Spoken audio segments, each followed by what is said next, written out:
Hello class 9th students.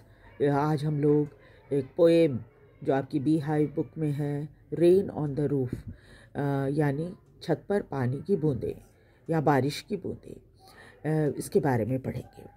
Poet का नाम है कोट्स केनी। और पोएम देखिए, पहले थोड़ा सा उसका बैकग्राउंड देख लेते हैं क्या क्या है।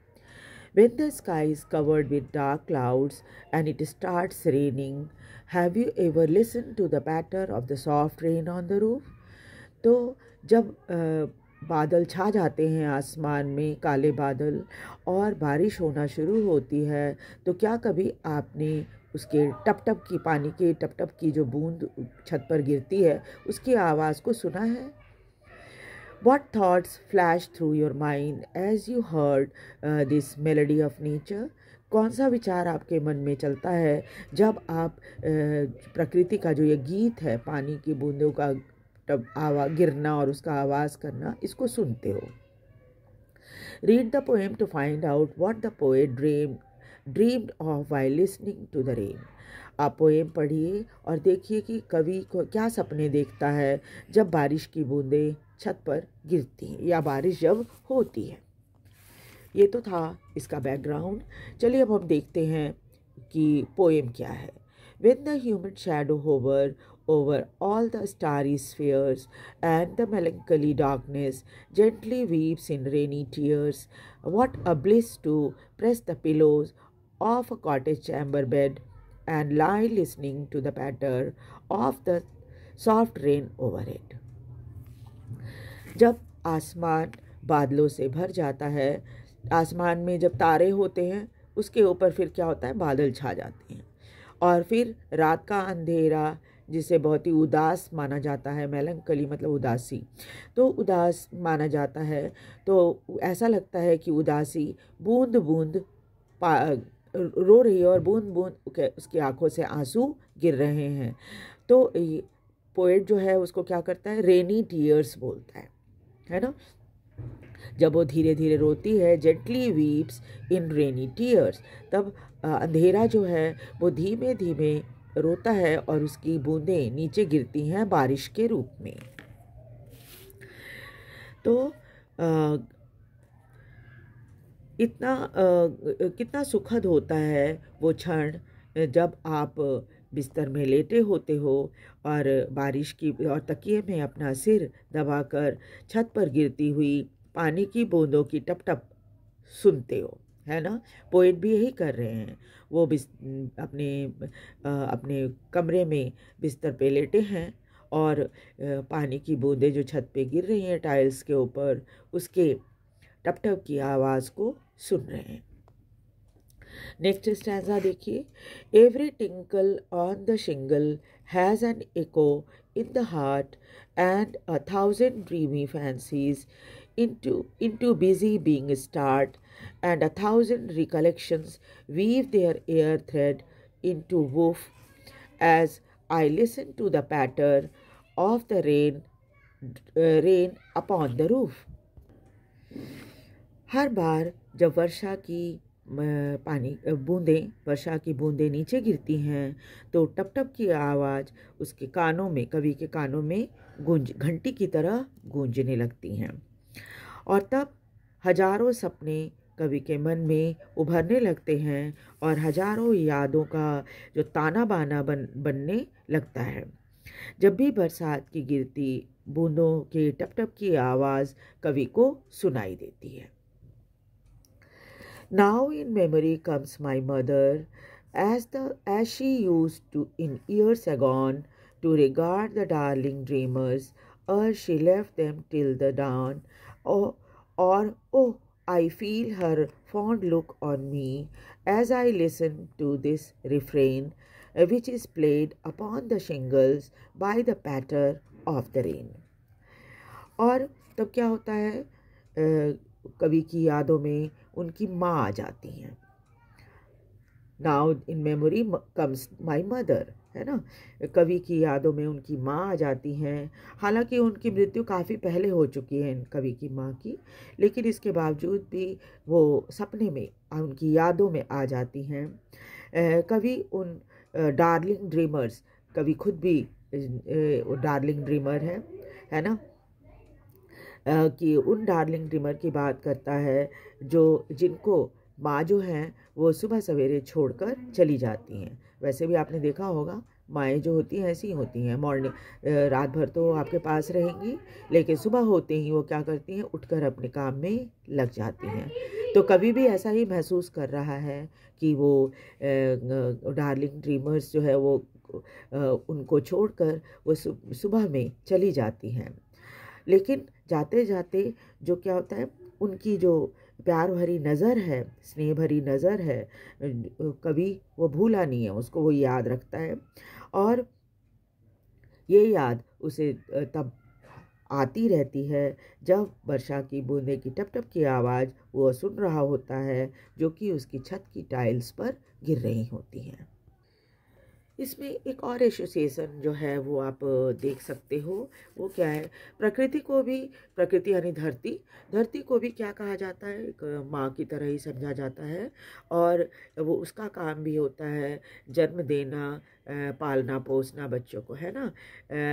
तो माँ का ख्याल पोएट के मन में आना स्वाभाविक है, क्योंकि पोएट जो है वो क्या है, प्रकृति से जुड़ा हुआ है, प्रकृति की आवाज़ सुन रहा है, तो स्वाभाविक है उसको अपनी माँ भी याद आ जाती है। तो ये तो थी पोएम। अब हम देखेंगे कि इसमें पोएटिक डिवाइसेस क्या क्या यूज़ किया है कवि ने। तो सबसे पहले तो देखेंगे एलिटरेशन।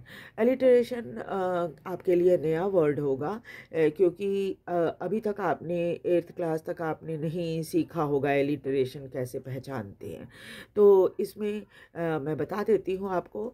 एलिटरेशन कहते हैं जब जो दो ठीक अगल बगल के वर्ड्स सेम लेटर से स्टार्ट हो, और लेटर जो है कंसोनेंट हो, वॉवेल नहीं, कंसोनेंट हो, ठीक है। तो यहाँ देखिए सेकेंड लाइन में स्टारी स्फेयर्स, जब मैं एग्जांपल आपको दूंगी तो आपको आसानी से समझ में आ जाएगा। स्टारी स्फेयर्स, दोनों एस से स्टार्ट हुआ वर्ड है ना, दोनों बिल्कुल अगल बगल में। इसी तरह के वर्ड आप आसानी से ढूंढ सकते हैं कि कहाँ कहाँ पर है, जैसे कॉटेज चैम्बर, ठीक है, कॉटेज चैम्बर। इसके बाद देखिए एलिट्रेशन और आपको कहाँ दिखेगा, डार्लिंग ड्रीमर में, है ना। जो पोइट कहता है कि डार्लिंग ड्रीमर है, हाँ यहाँ पर देखिए डार्लिंग ड्रीमर्स, ठीक है। उसके बाद स्टारी स्फेयर्स तो मैंने बता ही दिया। तो दो तीन एग्जाम्पल आपको दिख रहे हैं एलिटरेशन के। अगर सपोज ये पैराग्राफ, ये स्टैंजा आ जाता है एग्ज़ाम में, है ना, और इससे रिलेटेड क्वेश्चन आ जाते हैं, और उसमें आपसे पूछ लेता है कि एलिटरेशन वाले वर्ड्स आप लिखिए, बताइए, तो फिर क्या होगा, आपको ये एग्जाम्पल के रूप में लिखना होगा, ठीक है। उसके बाद देखिए कि इसमें जो राइम स्कीम है पोएम का, वो क्या है। तो चलिए राइम स्कीम बनाना सीख लेते हैं, क्योंकि एक बार आप राइम स्कीम बनाना सीख लेंगे तो फिर आसानी होगी किसी भी कविता को पढ़ने में और उसकी राइम स्कीम बनाने में, और साथ ही साथ ये समझने में कि कौन से पोएम में राइम स्कीम है, किस में नहीं है। बहुत सारे पोएम कवियों ने ऐसे लिखे हैं जिसमें कोई राइम स्कीम नहीं है, ठीक है, लेकिन इसमें क्या राइम स्कीम है, चलिए देखते हैं। तो इसमें तो जिस बच्चे की ये किताब है उसने तो इसमें ऑलरेडी लिख रखा है, थोड़ा थोड़ा, सारा तो नहीं लिखा है उसने, थोड़ा छोड़ दिया है, थोड़ा लिखा है। चलिए मैं आपको बता देती हूँ। तो hover, sphere, darkness, tears, pillow, bed, patter, over it. अब आप इसमें देखिए कौन से वर्ड्स ऐसे हैं जिनकी प्रोनाउंसिएशन आप करते हैं और वो एक जैसा दिखता है, तो एक जैसा सुनाई देता है, दिखता नहीं है, एक जैसा सुनाई देता है। तो यहाँ देखिए आप, होवर स्फेयर तो आपस में नहीं कर रहा, स्फेयर डार्कनेस नहीं कर रहा, लेकिन स्फेयर्स टीयर्स ये दोनों आपस में राइम कर रहे हैं, ठीक है। उसके बाद देखिए सेकंड लाइन और फोर्थ लाइन तो राइम कर रहा है, फिर बेड और ओवरहेड राइम कर रहा है, पैटर, पीलो, डार्कनेस, होवर ये आपस में कहीं भी राइम नहीं कर रहे एक दूसरे के साथ।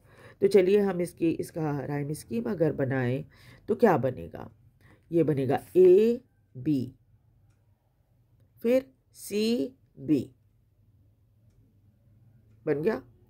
उसके बाद अब नया नाम दीजिए इसको, ABC तक आपने इस्तेमाल कर लिया। अब फिर करिए DE और अंत में FE, क्योंकि यहाँ हम देख रहे हैं कि बेड और ओवरहेड आपस में राइम कर रहा है। तो पूरे अगर 4 लाइनें आई तब तो आप ABC भी लिख लोगे तो काम चल जाएगा, लेकिन अगर पूरी स्टैंजा आ गई आपके एग्ज़ाम में तो फिर आपको पूरा का पूरा राइम स्कीम लिखना होगा। तो आप क्या लिखेंगे, ABCB, फिर DE, फिर FE। ये पैटर्न है और यही सेम पैटर्न को पोएट जो है ये इधर भी फॉलो कर रहा है, इधर भी फॉलो कर रहा है। आप देखना चाहते हैं तो आसानी से देखकर समझ सकते हैं। देखिए, शिंगल्स, हार्ट, फैंसीज, स्टार्ट। अब देखिए, हार्ट और स्टार्ट आपस में राइम कर रहा है। उसके बाद देखिए ये दोनों बिल्कुल ही राइम नहीं कर रहे एक दूसरे के साथ। फिर आप देखिए वुफ और रूफ, ये दोनों आपस में राइम कर रहे हैं। रिकलेक्शन और पैटर्न बिल्कुल ही राइम नहीं कर रहा। ठीक है, तो इसमें भी यही सेम पैटर्न बनेगा। अक्सर कवि जब लिखते हैं ना कविताओं का स्टैंजा, तो एक ही तरह का जो उनका राइम स्कीम है वो सेम चलता है हर पैराग्राफ में, उस हर स्टैंजा में। लास्ट वाले स्टैंजा में देखिए क्या है, मदर एगोन ड्रीमर्स डॉन, तो एगोन डॉन है ना।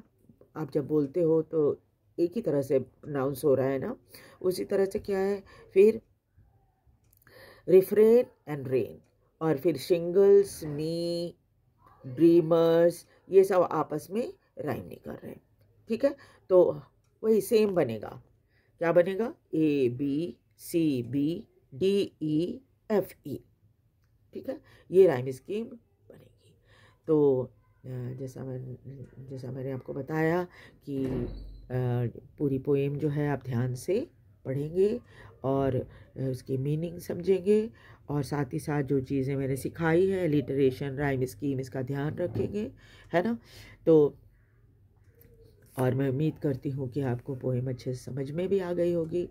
अगर कोई प्रॉब्लम है तो आप मुझे कमेंट करके बता सकते हैं, और साथ ही साथ आप इसे लाइक और सब्सक्राइब भी ज़रूर कर दीजिए, शेयर भी कीजिए ताकि दूसरे बच्चे भी इसका फ़ायदा उठा सकें। Thank you very much.